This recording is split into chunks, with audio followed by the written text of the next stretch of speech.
Urea ಅಕ್ರಮ ದಾಸ್ತಾನು ಗೋದಾಮುಗಳ ಮೇಲೆ ಕೃಷಿ ಇಲಾಖೆ ಅಧಿಕಾರಿಗಳ ದಾಳಿ. 18 ಲಕ್ಷ ಮೌಲ್ಯದ ಗೊಬ್ಬರ ವಶ, 1296 ಮೂಟೆ ಯೂರಿಯಾ ವಶಕ್ಕೆ.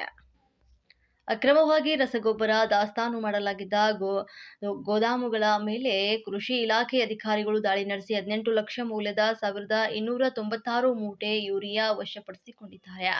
ಹುಣಸೂರಿನ ಸಾಲುಮರದ ತಿಮ್ಮಕ್ಕ ಉದ್ಯಾನವನದ ಮುಂಭಾಗವಿರುವಂತಹ ಶೆಡ್ಗಳಲ್ಲಿ ಅಕ್ರಮವಾಗಿ ದಾಸ್ತಾನು ಮಾಡಲಾಗಿದ್ದ ಮಾಹಿತಿ ಅರಿತು ದಾಳಿ ನಡೆಸಿದ್ದಾರೆ. ಸರ್ಕಾರದಿಂದ ಬಿಡುಗಡೆಯಾಗಿ ರೈತರಿಗೆ ಸೇರಬೇಕಿದ್ದ ಗೊಬ್ಬರ ಖದೀಮ ದಂಧೆಕೋರರಿಂದ ವಶಪಡಿಸಿಕೊಂಡಿದ್ದಾರೆ. ಅಧಿಕಾರಿಗಳು ದಾಳಿ ನಡೆಸ್ತಾ ಇದ್ದಂತೆ ಸ್ಥಳದಲ್ಲಿದ್ದಂತಹ ವ್ಯಕ್ತಿಗಳು ಪರಾರಿಯಾಗಿದ್ದು 3 ಲಾರಿಗಳನ್ನು ವಶಪಡಿಸಿಕೊಳ್ಳಲಾಗಿದೆ. ಖಾಸಗಿ ಕಂಪನಿ ಹೆಸರಿನ ಚೀಲಗಳಿಗೆ ಬದಲಾಯಿಸಿ ಮಾರಾಟ ಮಾಡುವ ದಂಧೆ ಅಂತ ಶಂಕಿಸಲಾಗಿದೆ.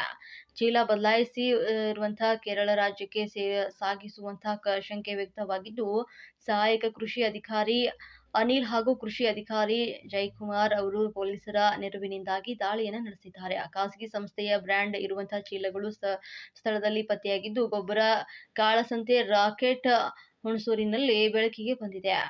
ರಾಕೆಟ್ ಹಿಂದೆ ಪ್ರಭಾವಿ ಕೈಗಳ ಬೆಂಬಲವಿರುವಂತಹ ಶಂಕೆ ಕೂಡ ವ್ಯಕ್ತವಾಗಿದೆ.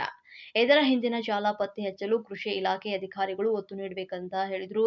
ಬಡ ರೈತರಿಗೆ ಸೇರಬೇಕಾದಂತಹ ಗೊಬ್ಬರ ಕಾಳಸಂತೆಕೋರರ ಪಾಲಾಗಿರುವ ಬಗ್ಗೆ ತನಿಖೆ ನಡೆಸಬೇಕಾಗಿದೆ. ಹುಣಸೂರು ಗ್ರಾಮಾಂತರ ಪೊಲೀಸರು ಪರಿಶೀಲನೆಯನ್ನ ನಡೆಸ್ತಾ ಇದ್ದಾರೆ.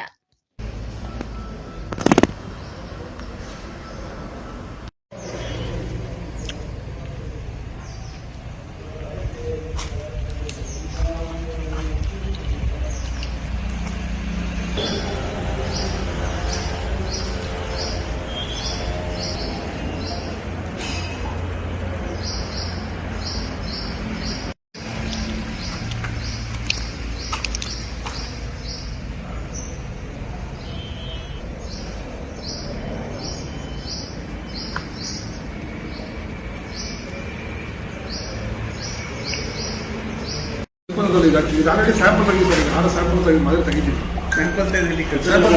ಲ್ಯಾಬ್ ಕೆಲಸ ಇದೆ ಸರ್. ಎಲ್ಲಿಗೆ? ಮಂಡ್ಯ ಲ್ಯಾಬ್ ಕೆಲಸ ಇದೆ.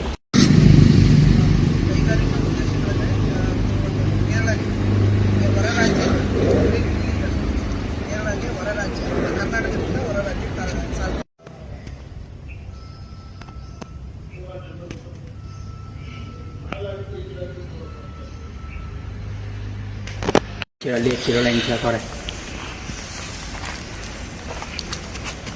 ಅದೆಲ್ಲ ವೀಡಿಯೋ ಮಾಡ್ಕೊಂಡು ಬಿಡು. ಆಯ್ತಲ್ವಾ?